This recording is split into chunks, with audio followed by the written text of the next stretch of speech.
Oh my god. My apologies for not commenting sooner, but last time we did a cancelled episode, the response was bigger than I could even imagine. I've seen 100k overnight, but 1 million in like 5 days? Thanks so much guys for the interest. So to finally follow up on the most popular DreamWorks cancelled movie, we're now hopping over to the fan favorite company that is Pixar. Thank you to Spoderman for suggesting it on our Discord. Now, funnily enough, while searching through the cancelled projects that Pixar even has, I discovered just how rare it is for any of their projects to be axed. Internally, Pixar supposedly has a rigorous process that all of their scripts go through to become the Pixar standard. And this isn't the first time that complications have cropped up during the early phases. Pixar president Ed Catmull explained that Pixar films suck initially in development and require a lot of work to execute their hard-to-sell concepts. But even in some of the worst-case scenarios, such as in the early days of Ratatouille, when a project is particularly doomed, Pixar will instead completely restart and replace the head director with one of the Pixar veterans in order to handle the project to land on 2 feet. Hence why Brad Bird directed Ratatouille over the original director Jan Pinkava. But we're not here to talk about Ratatouille. We're here to talk about the most progressive Pixar cancellation ever made in the company's history, and most likely the most well-known one as well. And that is, of course, Newt. Apparently not even capitalized. This is a project that broke the mold for reaching as far into production as it did while still being stopped. Had it actually come out when planned, it would have been Pixar's 14th film, but of course, that wasn't the case. So what was it about, and how did it all go wrong? Well, it all begins with a guy called Gary Rydstrom. Not a fictional character as his name might imply, this was the guy who came up with the pitch of the show and was set to be the fresh-faced new director of this potential project. But he's certainly not a Pixar nobody. This guy has actually quite the successful career in sound design, winning multiple Oscars and nominations for his work and everything. This dude worked on Jurassic Park and Titanic and Saving Private Ryan. The guy's not totally out of his depth directing either, as he also went on to direct Lifted, the Pixar short. So to be the guy stepping a tad out of his lane for a new avenue would have been the perfect fit for this upcoming project. And Pixar's Newt would be Rydstrom's full-length feature directorial debut. As for the story itself, Rydstrom began his pitch around 2008 internally, and we have a couple testimonies of how it went down. Rydstrom came out wheeling a complicated 9-part Newt mating ritual chart, oh god, like you'd find in a science lab or biology class. Rydstrom says the film is about the last 2 blue-footed newts on this earth, a male and a female, who are thrown together by science and cannot stand each other. Newt, our lead, has been in captivity since he was a tadpole. He's lonely. His only friend is a lifeless sock puppet. He can see the mating ritual chart from his cage and practices day in and day out, good luck making that wholesome, getting ready for scientists to capture him a girlfriend. And who can't relate to that, asked Rydstrom. Seems like a depressing insight into Gary's mind if practicing mating rituals is relatable, but sure, I can see the aspect of stressing for a future partner and loneliness, etc., you know. Anyway, back to the story. Unfortunately, the 9th and final step is obscured by a Mr. Coffee. Alright. So he doesn't know how the ritual ends. Hey, you want some spoilers for a movie that's 13 years old and also doesn't exist? Whoa, there's the final part of the blue-footed newt mating ritual. Oh, actually there is none, now that I've actually had to find it. I tried looking it up, and it's definitely stained my search history, but there are no real blue-footed newts. But in regards to a mating ritual, I can only really see that they shake their tails a bit. No 9-step dance pose in reality. Kind of a shame, really. I'd want to see a dancing newt, I think. So there was an attempt of educational facts on DazzReviews, I guess. I can't guarantee that we'll give more in the future, but hey, you should subscribe if you haven't already as this video continues. And if you reach the end, there's a hint for what's next. Or take a note of these links as they're scattered across this video. Or if you can't be bothered with that, then click hashtag DazzReviews under this video for a collection of everything I make across every YouTube channel. Still, yes, back to Newt. Thematically, it's the way of life. You want to know step 9 and there's a Mr. Coffee in front of it. Yeah, okay, Gary. But I can see what he was going for. Sure, I'm making jabs, and it sure is typical that the name of our Newt protagonist is literally Newt, but it's simple enough, and there's more to know. Our female lead goes by the normal name of Brooke, and she's got details too. Being the last female blue-footed newt, she is in the wild and has no idea she's the last female of her species. She escapes all sorts of dangers in her day-to-day life, including being evasive of these crazy biologists who are always chasing her. Rydstrom describes her evasive capabilities as making her an amphibious Errol Flynn, a reference that's admittedly a bit beyond me, and looking it up, yeah, I wouldn't have picked this up. One day they catch Brooke and bring her back to the lab and present her to Newt, where they have the world's worst first date before, through circumstances, they both end up in the wild. It's at this point the vast majority of concept art can really come into play, showing the colourful wilds and blooming potential cinematography. Suspiciously, there are examples of other blue-footed newts shown in places, so either that's somewhat of a spoiler that resolves the conflict, it's an error that they couldn't get over, or maybe it's just some flashback. I don't know.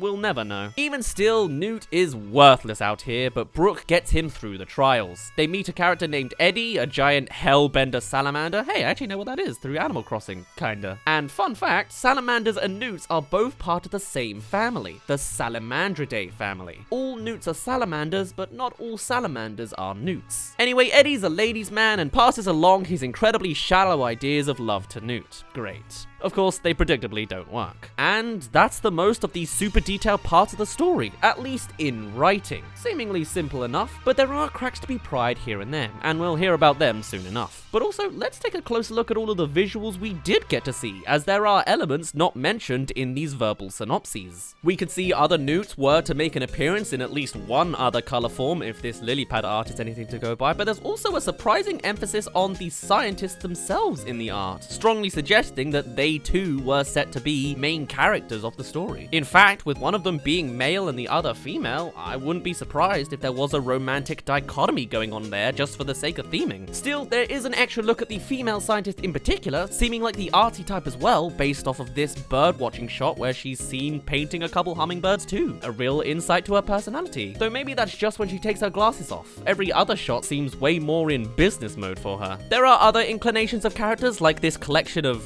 rats? Moles? Either way, they seem to be like a family collective. Logically, it could make sense with a side setting if they're rats, or it could just as easily be a feature out in the wild. Perhaps again there is to pop up the theme of starting a family from someone who's already far down that path of reproduction. I can see it all coming together. Then we full on see our salamander, looking just about as I'd expect really. Sometimes underwater and sometimes not. Another we get is this creepy two-headed snake. Again, an experiment with a rare condition, or just a wild villain. Whatever the case, here's another with a more severe case of Medusa syndrome, I guess. I don't actually know if Medusa syndrome's a word, I just made it up. You know what I mean. Looks like one head's more aggressive than the other, whilst another rendition has just one head, either looking like something out of Jungle Book or being gigantic with this nice silhouette behind a leaf. I like it. There's also eggs with eyes, this bug-catching human, a shrimp, a tortoise, and this thing here, titled just as Monstro. How mysterious. All making singular appearances. Feels kinda like a mashup of other Pixar films in theme to me. I get a Finding Nemo sense from some of these, Newt just looks like a nicer Randall, whilst I get a Bug's Life vibe in some other shots. I mean, here's the final major one to see,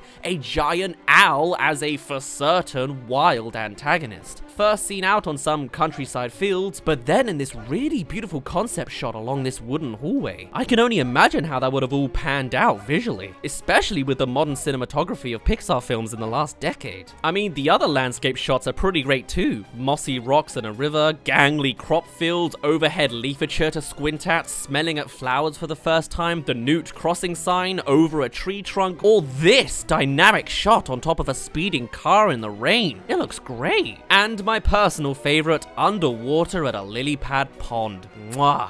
Beyond that, we can see a young Brooke presumably starting out in the wild, a collection of relatives under a rocky overhead spot, an interesting form of travel for the newts, and more creatures and humans in a small collage image. How exactly it would all come together, we can only imagine. But with the general premise set, vision clearly created, and early details there, the film was given its original scheduled release as being summer of 2011, a year after Toy Story 3 essentially. However, things would soon change. A little later on, it was simply delayed to summer of 2012, and then at a Pixar event in April 2010, it was told that Brave would now take on the 2012 slot.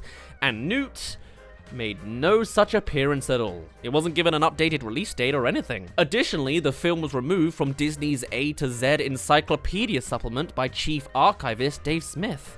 Things weren't looking grand. People declined to comment, other sources said Newt was taken off development schedule to allow for focus on upcoming projects, and an unsigned message received at Smith's email stated the film has been cancelled, sparking all sorts of speculation. So what happened? Clearly, problems were emerging, and there's a good few guesses as to why. For one, other animation studios were making other animations, of course, and one seemed to tread suspiciously close to the Newt plotline, but a little ahead in production. You may have heard of it before, Rio. Again, focusing on a last of their species animal tackling the outside world whilst worrying about propagating the species. John Lasseter, oh this guy, did later admit that there was a resemblance, but of course didn't confirm that this was the reasoning behind cancellation. This could have very well been a low blow though that required a lot of Pixar reworking in order to just not create a second duplicate film. Also, Rango was another movie that annoyingly popped up with similarities. So clearly, internal works were going on, as it was confirmed not too much later that the dynamic choice to replace directors was put in effect here. Just like with Ratatouille and Brad Bird, Pixar's star director Pete Docter was put on board to replace Gary Rydstrom in order to rework the pitch from the ground up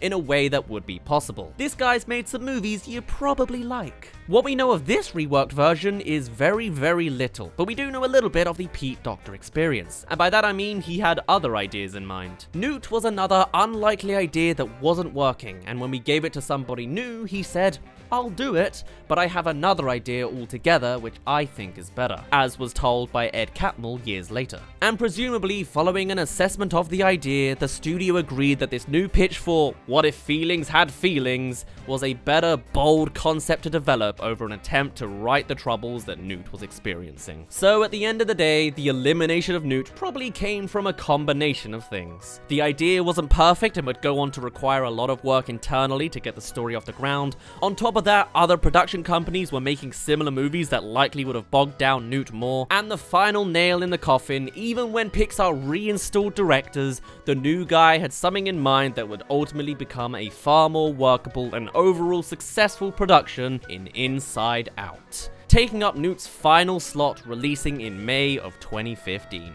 But of course, Newt hasn't been entirely forgotten. Not only am I talking about it now, and it's a pretty popular project considering the early marketing it was given, but also remnants of the project still linger through the films that did hit cinemas. We all know Pixar likes to infer future movies inside of their movies, and the Newt references are rife as well. There's a Newt crossing sign clearly visible on the wall of Andy's room in Toy Story 3. That's probably the one you know best. In Brave, during the witches scene, she picks up a Newt to add to her poison, simple enough. And also in The Good Dinosaur, a real embodiment of the worst case final outcome for Pixar, there's a whole close-up shot of a prehistoric Newt. Clearly the theme behind the scenes was still there after all Newt had gone through. Apparently there were actors said to be on board with this project, including the likes of Ben Stiller, William Shatner, and Dabney Coleman, who I recognize mostly. And hey, considering Ben Stiller and Owen Wilson are quite the movie duo, I guess it was only a matter of time to pick the other one after the likes of Lightning McQueen was such a success. I wonder which role would have been given to John Ratzenberger. Of course, when the movie faded away, the celebrities just continued on their way. And whatever happened to Gary Rydstrom? Well, since the likes of Newt, he's gone on to direct another Pixar short by the name of Hawaiian Vacation. Nice. So I guess not a total disaster story. Beyond that though, Pixar's got a pretty tight record when it comes to their cancelled films. Sure, there's the trilogy spin-off sequels from the phase of Disney's Circle 7 animation, but other than this, the only note I have is of a film called Yellow Car in 1998, which was rebirthed into Cars years later. So the company's doing pretty good. And though I doubt we'll ever see a real Newt resurrection, it sure would be intriguing to imagine what Pixar would do with a premise like this. Mating ritual and all. I'll end things off with a final summary that I actually think sounds like a nice piece of writing. Newt and Brooke embark on a perilous, unpredictable adventure and discover that finding a mate never goes as planned, even when you only have one choice. Love, it turns out, is not a science. Guess after all of that, I've got Newt else to say. For now, my name's been Daz. You didn't really care. Next week we've got a video from the other series ranking a collection of films you've likely seen in cinemas despite not really intending to. Give a guess of it in our Discord, and I'll see you in a bit.